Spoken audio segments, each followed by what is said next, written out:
La fotografía ocupa un lugar muy importante en mi vida, no solo como oficio, no solo como profesión, sino como una necesidad personal.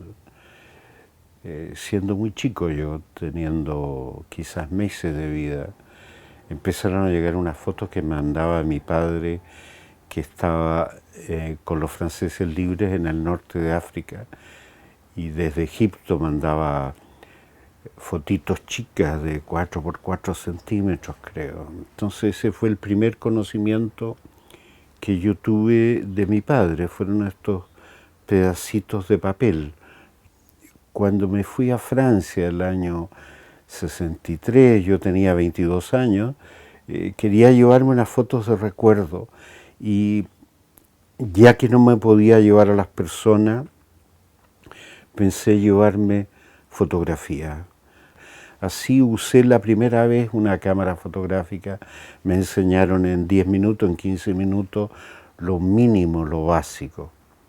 Y cuando volví de Francia, un año después, traía una máquina fotográfica que había comprado con ahorros de la beca y con ayuda de mi padre, y empecé a fotografiar lo que conocía, los ensayos de teatro de mis amigos. Y lentamente me fui convirtiendo en un profesional sin darme cuenta, sin abandonar el teatro que yo había estudiado, ¿no? Ya dejando de actuar y dirigiendo, que es lo que a mí me gustaba. Durante muchos años conviví con estas dos pasiones, hasta que un día se me hizo insoportable. Sentía que cuando estaba en el teatro perdía el tiempo que yo le quería dedicar a la fotografía. Por otro lado, también tenía la impresión que no lo estaba haciendo bien en el teatro, que había otras personas que lo hacían mucho mejor que yo y que me aburría. Ahí tomé la decisión, dejo el teatro y me dedico totalmente a la fotografía. Lo que aprendí más fue por conversaciones con otras personas, no con fotógrafos necesariamente, con escritores, con dibujantes, y que me fueron dando otra visión del mundo, otra visión de la cultura, más lo que yo había aprendido en el teatro. Y también copié mucho, porque era la forma que tenía yo de aprender, y me iba a la librería francesa o a una librería que traía revistas norteamericanas y hojeaba revistas y copiábalo, y quise ser Cartier-Bresson durante muchos años, o quise ser un fotógrafo del National Geographic o de la revista Elle o la revista Vogue, y copié con mayor o menor suerte lo que yo veía durante muchos años, hasta un viaje a Nueva York el año 69, en que reaccioné libremente ante lo que veía, esa sociedad que me producía una mezcla de atracción y rechazo. Y a mi regreso amplié esas fotos, cientos de fotos, y me encontré con que yo había hecho algo personal. Ahí estaba lo que yo sentía sobre la fotografía. Luego partí a Europa, exilado, 2 años en Francia en que lo pasé muy mal, años muy negros, y 10 años en Barcelona en que volví a encontrar mi camino en fotografía lentamente fui encontrándome con ella, y me di cuenta que las fotos que hacía, fundamentalmente fuera de las que tomaba por ganarme la vida, tenían que ver con Chile, que mi temática tenía que ver con Chile, y se fue haciendo en mí la decisión de volver.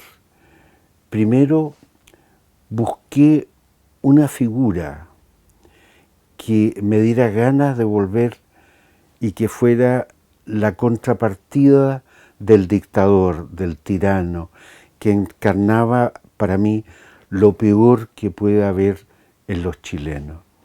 Lo encontré en Neruda y comencé a trabajar en un proyecto que primero fue una exposición y luego fue un libro que se reedita hasta hoy día, que se llama Retratar la ausencia. Y eso me fue dando el impulso para volver a Chile, para aceptar la realidad de Chile que todavía vivía en plena dictadura. Eso fue una ayuda, pero yo seguía conviviendo con la esquizofrenia de tener que hacer fotos que otros querían para ganarme la vida y no las fotos necesariamente que yo quería.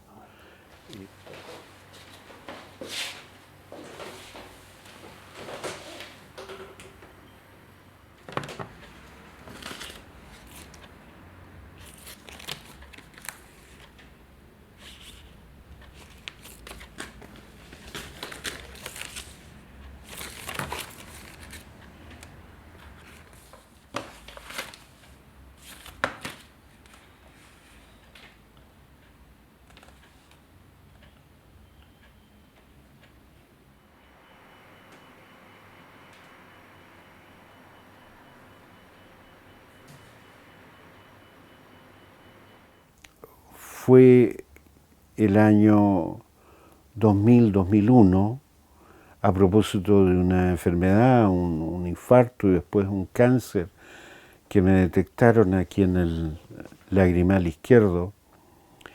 La cercanía de la muerte me puso frente a una realidad. O sea, el tiempo se acaba. Todo lo que yo quería hacer y no hice, ya no hay tiempo. Se terminó.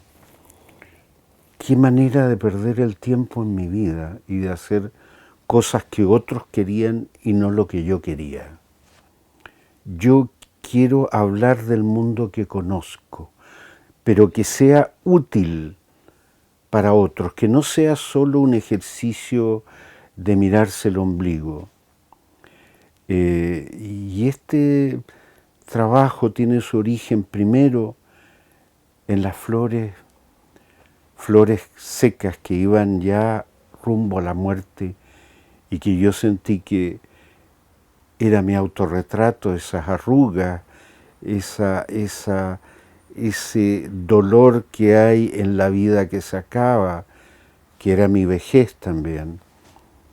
Y luego la otra cara, que era la alegría de estar viviendo un amor con una mujer. Sistemáticamente empecé a fotografiar a Fernanda durante 15 años, sin saber que esto iba a ser un proyecto de libro, de exposición. Simplemente la búsqueda en un retrato, pero en un retrato que se prolonga en el tiempo, no es un momento como te dicen, sino es un retrato a lo largo del tiempo, sin mayor propósito, desde la chica de 18 años, tímida, con pelo largo, hasta la mujer de hoy día, segura de sí misma, madre de nuestras 2 hijas.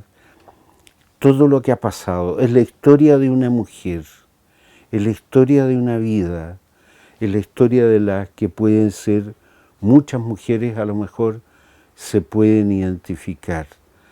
Entonces, a través de esta historia de Fernanda, de mi musa, a través de esta historia personal, yo espero hablarle a otras personas también de lo que es su vida.